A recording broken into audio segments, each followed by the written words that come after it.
He was 12 years old, covered in bruises, and walked straight into a biker clubhouse where most people wouldn't dare to enter. But he didn't ask for help, didn't beg for money. He asked for one thing that shocked everyone in that room. "Can I work here?" What happened next changed an entire town.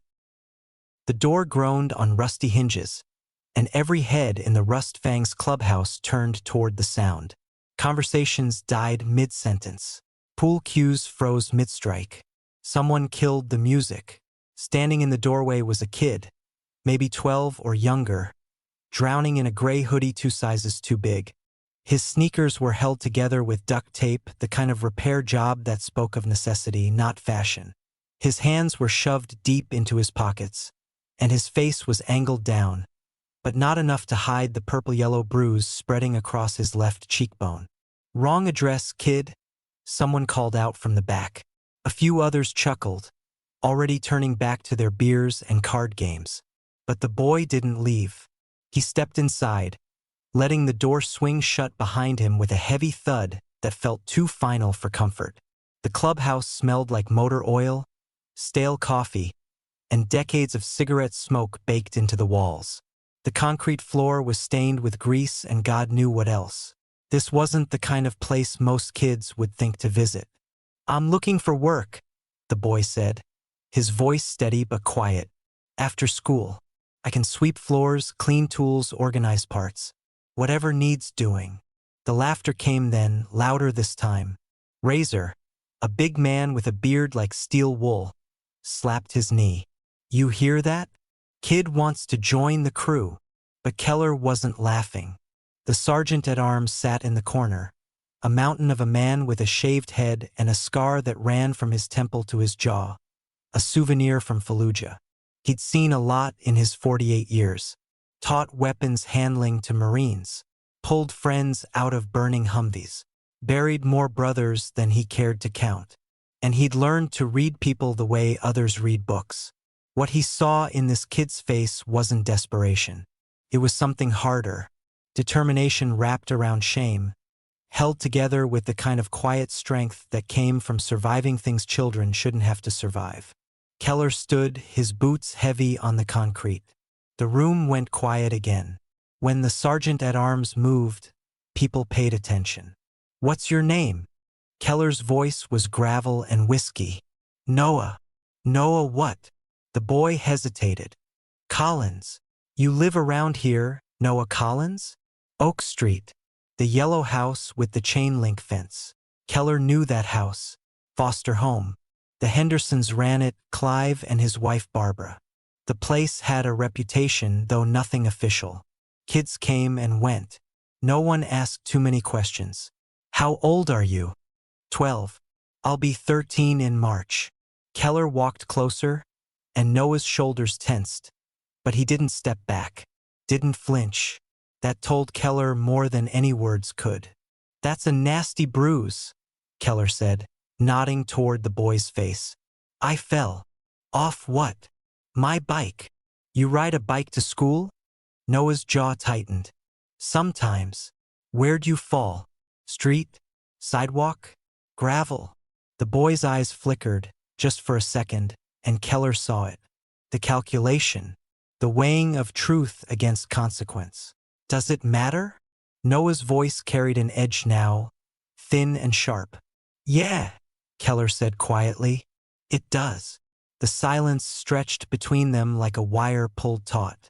The other bikers had stopped pretending not to listen. Even Razor had set down his beer. Keller made a decision.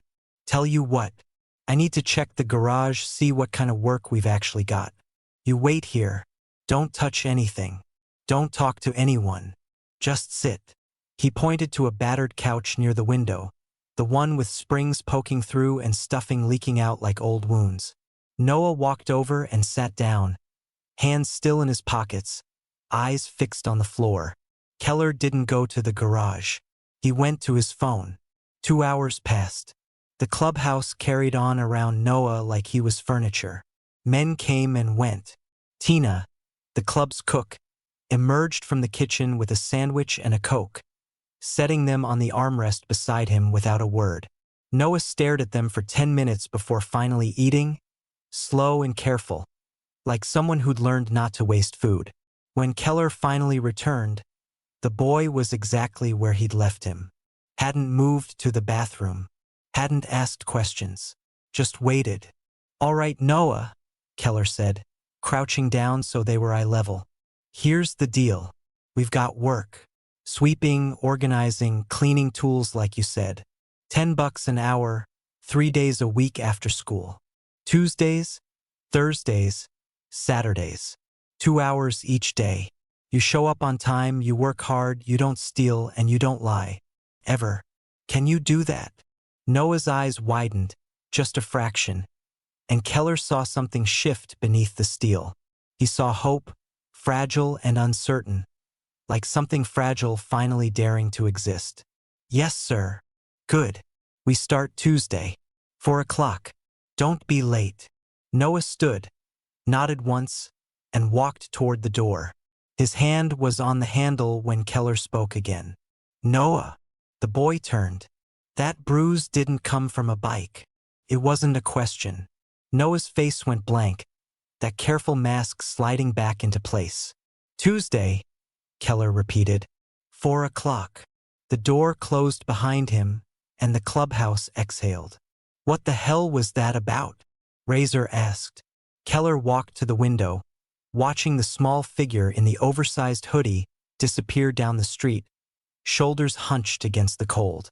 "That," Keller said quietly, "was a kid asking for a lifeline, and we're damn well going to throw him one." Noah showed up Tuesday early, wearing the same hoodie and duct-taped sneakers. He stood outside the clubhouse door for a full minute before knocking, like he was giving himself one last chance to run. Keller opened the door before the second knock. "Punctual. Good. Come on." He led Noah through the main room, quieter now in the afternoon light, and out back to the garage. The space was massive, big enough for 6 bikes and a truck, with tools hanging on pegboards that looked like they'd been organized by someone with military precision. The air tasted like gasoline and possibility. "This is lucky," Keller said, nodding toward a wiry man in his 40s with forearms covered in faded tattoos and grease permanently embedded under his fingernails.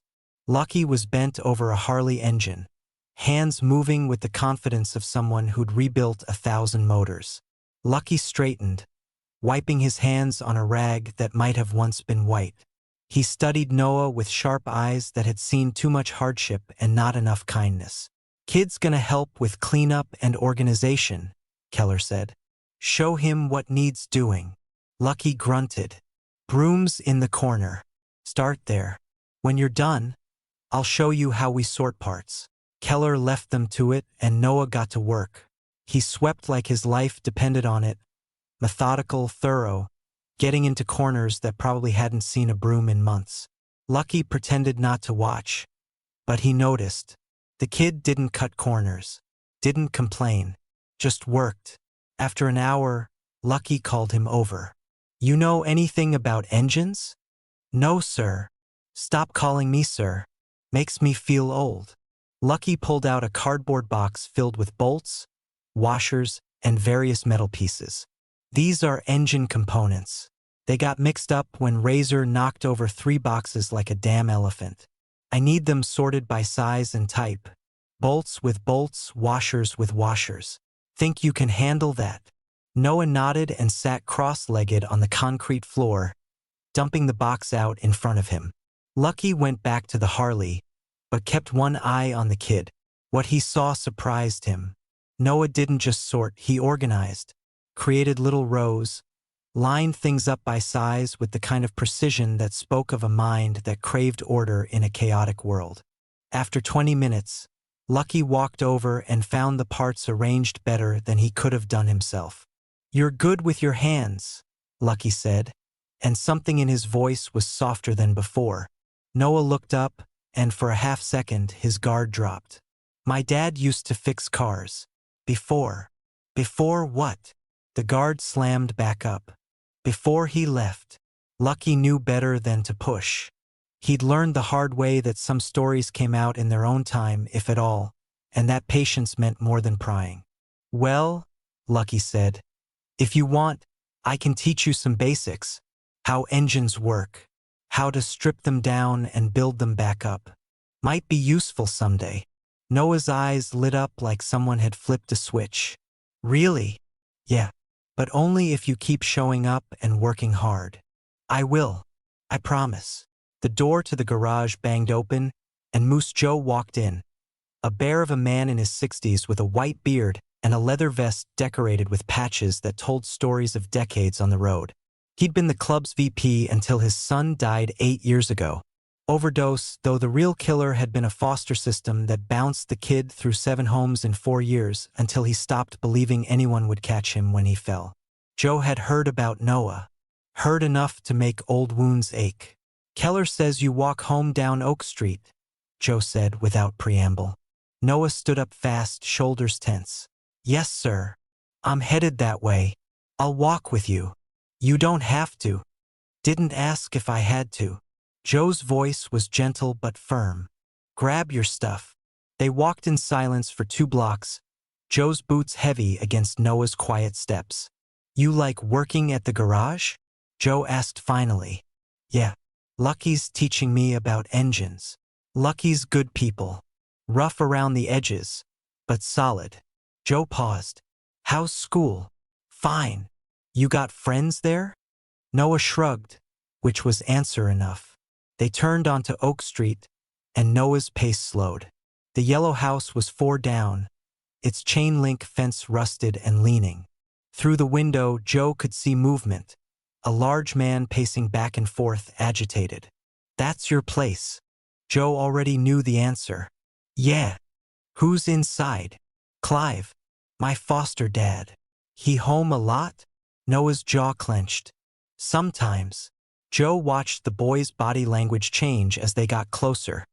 Shoulders curling inward, head dropping, hands disappearing into pockets, like he was trying to make himself smaller. "Noah," Joe said quietly, stopping a house away. "If things ever get bad, I mean really bad, you call this number." He pulled out a business card with the garage's phone number written on it. "Day or night, someone will answer. Understand?" Noah took the card, staring at it like it was a foreign object. "Why are you doing this?" Joe's throat tightened. He'd watched someone drown once while the world looked away. He wouldn't let it happen again. "Because you asked for work instead of a handout," Joe said instead. "That takes guts. And people with guts deserve people who've got their back." Noah nodded slowly, tucking the card deep into his pocket. "Thank you. See you Thursday, kid." Joe waited until Noah was inside before walking away, his hands curled into fists. He pulled out his phone and called Keller. "It's worse than we thought," Joe said when Keller answered. "That house feels wrong, and the kid's terrified of going inside." "I know," Keller said. "I've already made some calls. We're going to document everything. Times, dates, visible injuries. Build a case. And if that's not fast enough?" Keller's voice went cold and hard. "Then we handle it our way." 3 weeks in, and Noah had become part of the garage's rhythm. He showed up early, stayed late when allowed, and absorbed everything Lucky taught him like a sponge. His hands had earned new calluses, and there was something different in his eyes now. Not quite hope, but maybe its distant cousin. Thursday evening, Noah was elbow-deep in sorting carburetor parts when the clubhouse door slammed open hard enough to rattle the windows. Heavy footsteps echoed through the main room, followed by a voice that made Noah's whole body go rigid. "Where is he? Where's the kid?" Clive Henderson stood in the doorway between the clubhouse and garage. 6'2", 220, with a dringer's broken capillaries across his nose and rage simmering in bloodshot eyes. His work shirt was untucked, stained with something that might have been mustard or might have been worse. Lucky stepped in front of Noah instinctively, wrench still in hand. "Can I help you?"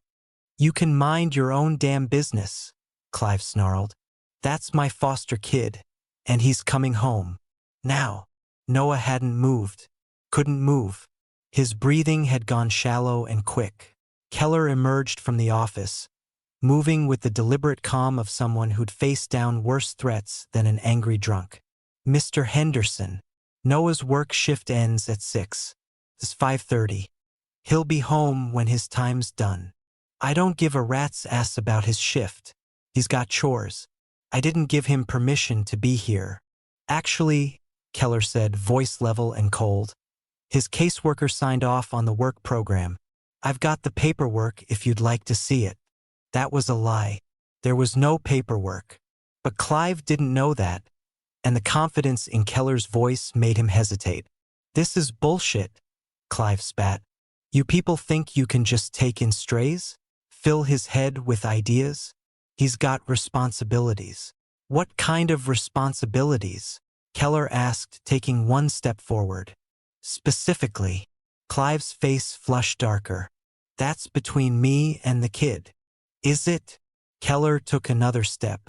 Behind him, Razor and two other bikers had materialized from the clubhouse, forming a wall of leather and muscle.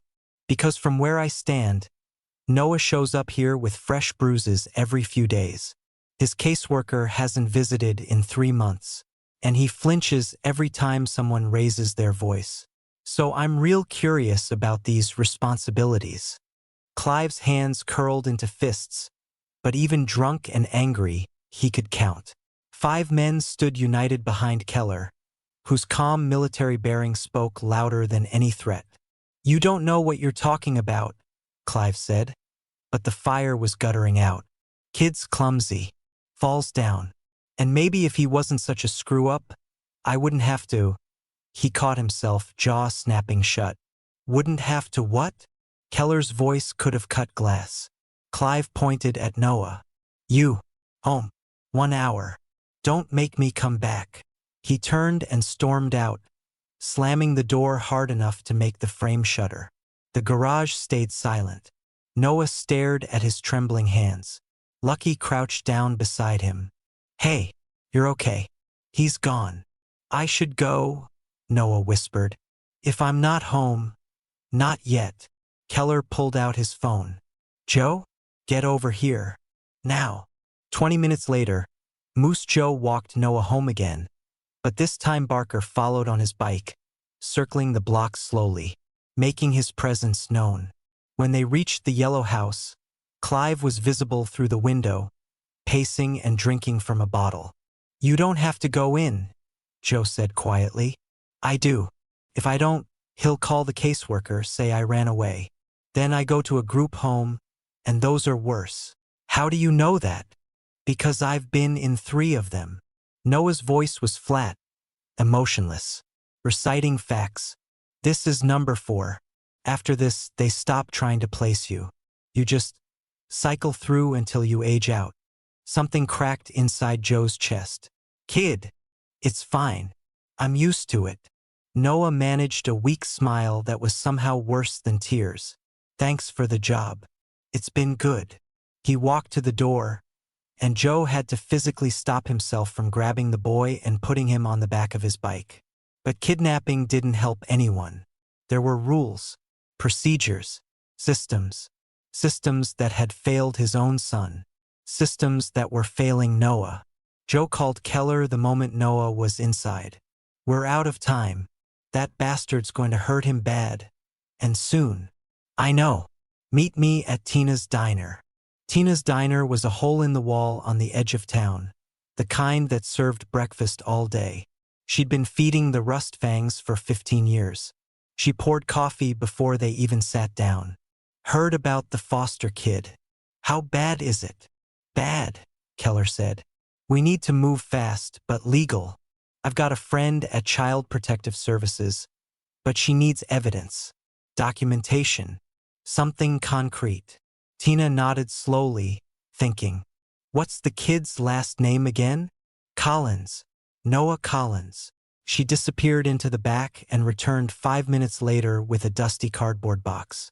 I was going through old employee records last month. Tax stuff. Found something weird. She pulled out a file with a name written on the tab. Emma Collins. She worked here, Tina said. 20 years ago. Waitress. Sweet girl, barely 20. Got pregnant, had a baby boy. Kept working for about 6 months after he was born. Then, she snapped her fingers. Gone. Never came back. Never picked up her last check. I called the police, but they said she probably just moved on. Single mom. No family, happens all the time. Keller's blood went cold. You remember the baby's name? I don't. But I remember she had a photo. Kept it in her locker. Let me check if… Tina rummaged through the box and pulled out a small, faded Polaroid. A young woman with Noah's eyes holding an infant wrapped in a blue blanket. On the back, in looping handwriting, Noah. For months. My whole world. Jesus, Joe breathed. Keller pulled out his phone and took a picture of the Polaroid. Tina, I need copies of everything. Employment records, dates, anything about when she disappeared. You think something happened to her? I think, Keller said slowly, that there's a reason nobody looked very hard when she vanished. And I think we're about to find out why. Outside, Barker's engine rumbled past. Still circling. Still watching the yellow house on Oak Street. Still making sure that tonight, at least, Noah wouldn't face the dark alone. The investigation moved faster than anyone expected. Keller's contact at CPS, a sharp-eyed woman named Melina who owed him a favor from his Marine Corps days, fast-tracked Noah's case the moment she saw the photographs Joe had been quietly documenting. Fresh bruises appearing with alarming regularity. The way Noah held his left arm close to his body on Tuesday. The split lip that hadn't been there on Thursday. But it was Emma Collins's disappearance that broke everything open. Tina's employee records gave them dates. Keller's lawyer friend found the original missing person report, filed by the diner, closed within 48 hours with a 2-sentence conclusion. Subject likely relocated voluntarily. No evidence of foul play. No one had interviewed neighbors. No one had checked with the hospital where Noah was born. No one had asked why a devoted mother would abandon her 4-month-old son without taking a single possession. Melina dug deeper and found Noah's intake paperwork. Clive had claimed he'd found the baby abandoned at a gas station. The social worker called him a good Samaritan willing to foster. Clive had been Noah's only foster parent. For 12 years. Moving from county to county, always staying just under the radar. Always with glowing initial reports that deteriorated into nothing. He's been trafficking that kid through the system, Melina told Keller, her voice shaking with rage. Collecting checks, moving before anyone investigates too closely. And Emma Collins didn't disappear. Someone made her disappear. I'd bet my career Clive knows exactly what happened. The emergency hearing was set for Friday morning. Noah had no idea. He showed up at the garage Thursday like always, quieter than usual, moving stiffly. Lucky pretended not to notice the way the kid winced when he bent down. You good? Lucky asked, keeping his tone casual. Yeah, just slept wrong. Lucky's jaw tightened, but he nodded. Listen, tomorrow you've got the day off. Something came up. Did I do something wrong? No, kid. Opposite. Just trust us. Okay? That night, Moose Joe didn't just walk Noah home. He walked him to the yellow house, waited until Clive answered the door and said clearly, I'll be here tomorrow morning at 7. Noah's got an appointment. Clive's eyes narrowed. What kind of appointment? The kind that's none of your business. He'll be back when it's done. For a moment it looked like Clive might argue. But Barker's motorcycle was idling at the curb, and Razor's truck was parked across the street, and Clive was smart enough, or drunk enough, to recognize a losing hand. Whatever, he muttered, yanking Noah inside. Joe's hands shook the entire ride back to the clubhouse. Friday morning arrived cold and bright. Joe picked Noah up at 7 sharp, Clive watching from the porch with eyes like flint. Noah climbed onto the back of Joe's bike wearing the same hoodie, the same duct-taped sneakers, confusion written all over his face. Where are we going? Courthouse. There's someone who needs to talk to you. Noah went rigid. About what? About whether you want to keep living in that house. The silence stretched for 3 blocks before Noah spoke again, voice barely audible over the engine. Do I have a choice? Yeah, kid. For the first time, you do. The hearing felt endless. Melina presented evidence, photographs, medical records from school visits, testimony from teachers who'd seen things but never reported them. Clive's lawyer tried to fight back, but crumbled when Melina dropped the file about Emma Collins on the table. Your client was the last person to see this woman alive, Melina said coldly. And somehow, 6 months later, he magically found her infant son abandoned at a gas station. I'm recommending a criminal investigation, and until that's resolved, Noah Collins is being removed from his custody immediately. Noah testified for 15 minutes. Calm, clear, honest. When the judge asked him where he wanted to go, Noah looked at Moose Joe sitting in the back row and said, with them, the Rust Fangs. They're the only ones who ever gave me a choice. The judge, a woman in her 60s who'd presided over too many broken kids, granted emergency temporary guardianship to Joseph Moose Joe Mancini, pending background checks and home evaluation. Clive was escorted out by 2 bailiffs, screaming about rights and lawyers. Noah didn't look back once. The clubhouse threw together a bedroom in 2 days, cleared out the storage room, painted the walls, installed a solid bed. Tina bought motorcycle sheets. Lucky hung a pegboard. Barker brought a desk. By Sunday, Noah had a space. Not much, but his. That evening, the club gathered in the main room.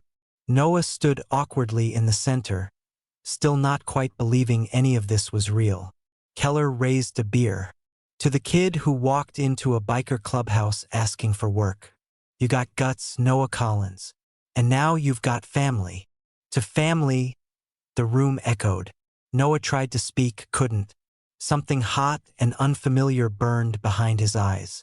Later, Joe found him on the front steps, staring at the stars. You okay? Noah thought about it, really thought. My mom.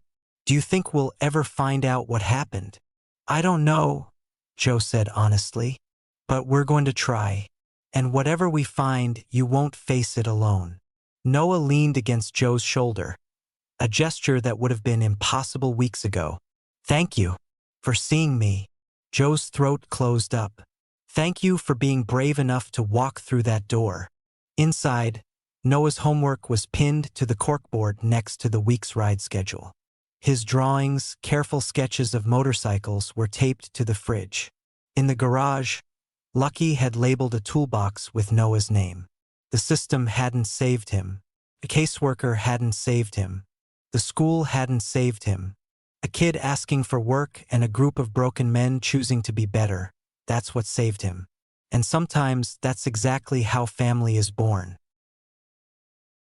Noah didn't need heroes. He needed someone to see him. And sometimes the family you choose is stronger than the one you're born into. What would you do if a kid walked into your life asking for a chance? Drop your thoughts below. And if this story moved you, share it with someone who needs to hear it today. Don't forget to subscribe to Embrace the Journey for more stories that prove kindness can change everything. See you in the next video.